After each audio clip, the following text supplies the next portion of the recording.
Hello, everybody, and welcome to this CLE course, Introduction to Class Action Litigation.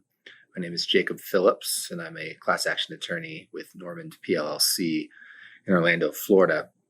The goal here with this course is, obviously to give a primer or an introduction to class litigation for those who are thinking about dipping their toes in the water of class litigation or just want to know more about it.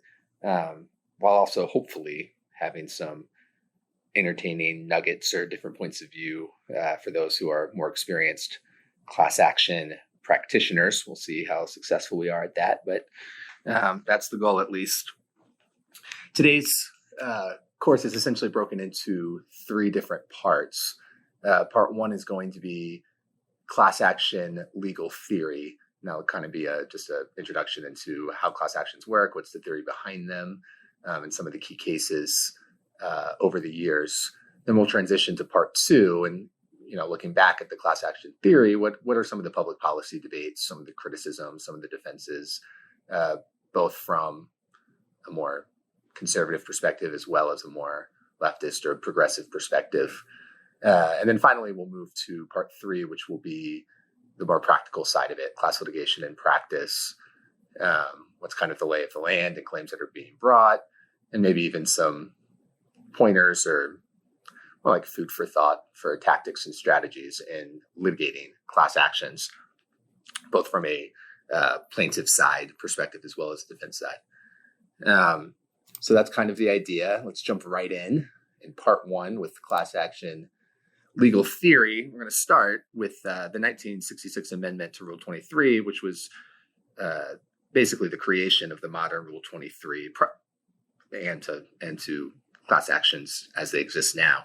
Prior to the 1966 amendment, Rule 23 only provided for opt-in class actions. And what that means is that even if an individual met the class definition, they weren't a class member unless they affirmatively opted in.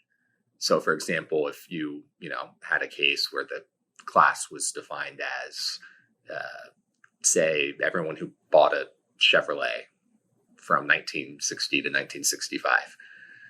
You bought a Chevy in 1962, so you met the class definition. You still weren't considered a member of the class, however, unless you affirmatively opted in, unless you affirmatively said, yes, I want to be a member of this class. What did that mean? It meant basically two things. First, it created what's called one-way intervention, which means that the individuals who met the class definition didn't really have to decide whether they wanted to be a class member or not until after the merits of the case were decided. And as you can imagine, this led to situations where if the plaintiff prevailed, people would say, you know what, I think I will opt in to this class. I think I will be a class member. Please send me a check. But if the defendant won, then, as you can imagine, people said, you know what, I don't think I'm going to be a class member. I think I'll shoot my shot in my own case and not be bound by this judgment. So it created a heads I win, tails you lose type of situation between the class and defendants. And then the second thing that it meant is that essentially there were no small dollar class actions, meaning small dollar to individual class members.